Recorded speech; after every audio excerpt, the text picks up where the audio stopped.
I just had to let you know you're.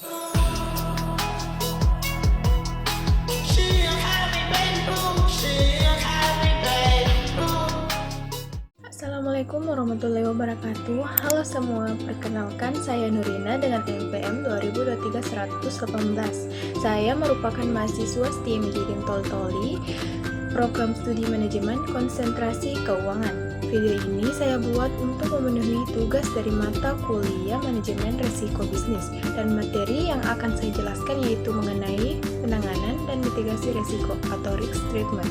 Mari kita simak videonya. Dalam menjalankan suatu kegiatan bisnis, setiap organisasi pasti menghadapi berbagai resiko yang dapat mempengaruhi pencapaian tujuan. Oleh karena itu, organisasi perlu menentukan langkah yang tepat dalam menangani resiko tersebut. Proses ini dikenal sebagai risk treatment, yaitu tahap penting dalam manajemen risiko untuk mengelola dan mengendalikan risiko agar dampaknya dapat diminimalkan.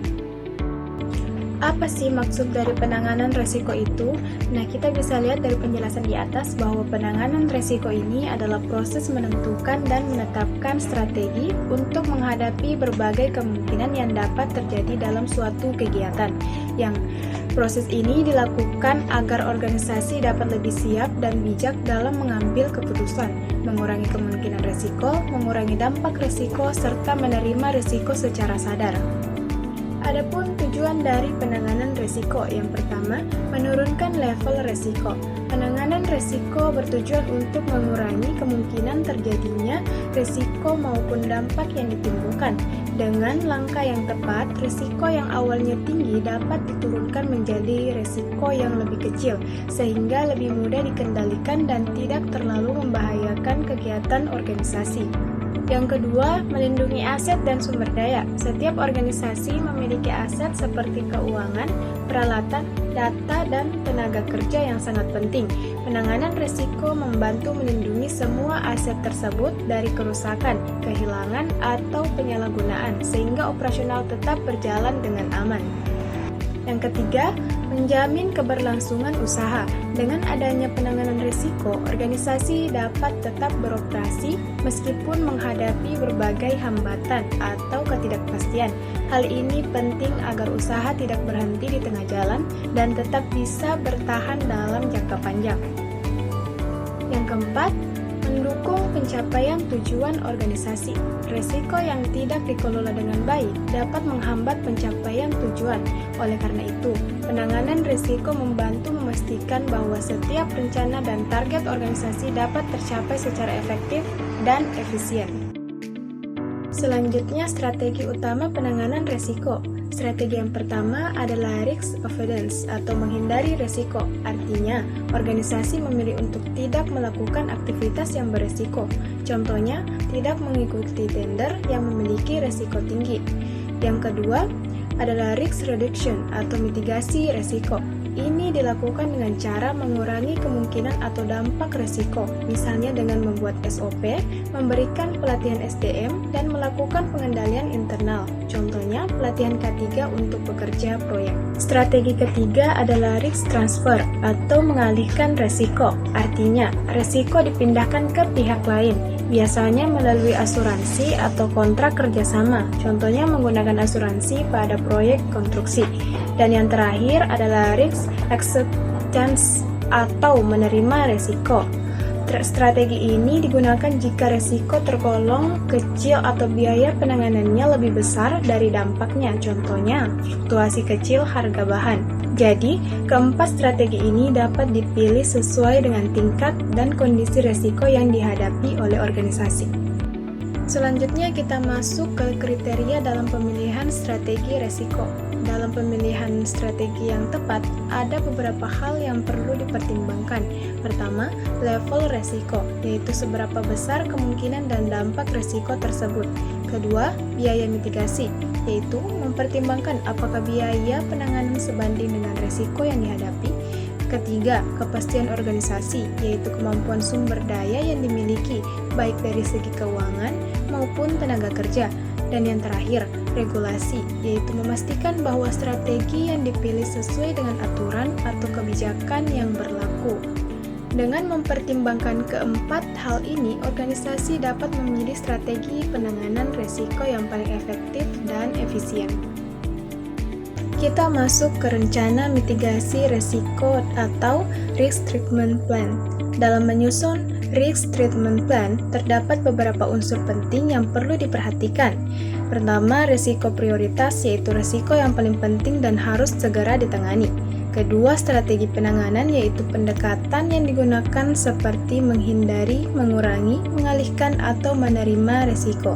Ketiga, tindakan mitigasi, yaitu langkah konkret yang dilakukan untuk menangani risiko tersebut.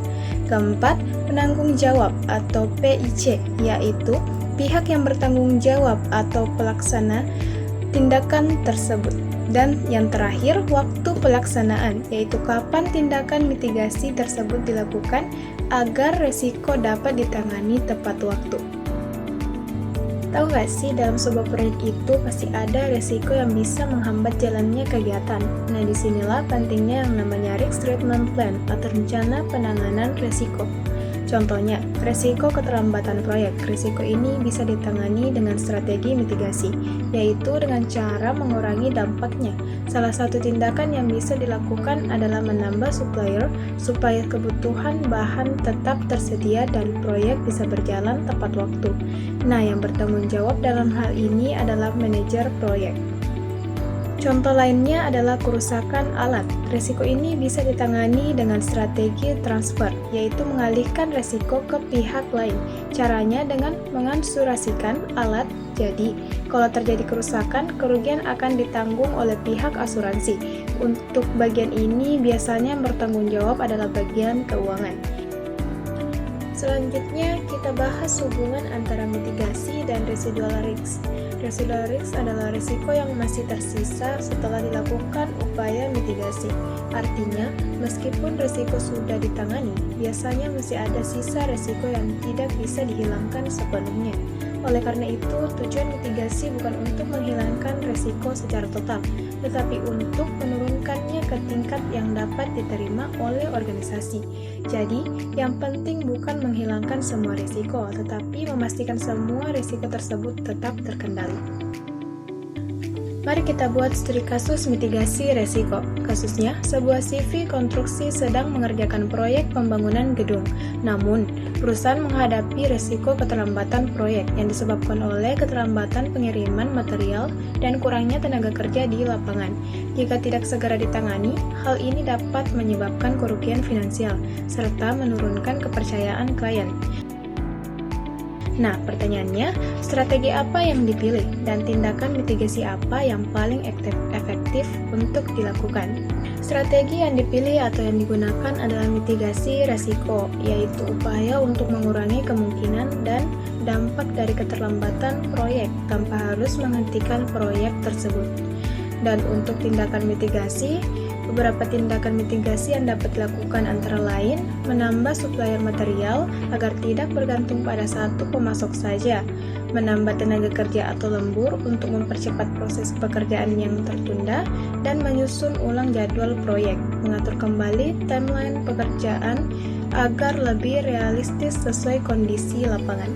Selanjutnya, melakukan monitoring dan evaluasi rutin supaya setiap kendala bisa cepat diketahui dan segera ditangani. Sekian dari saya. Wassalamualaikum warahmatullahi wabarakatuh.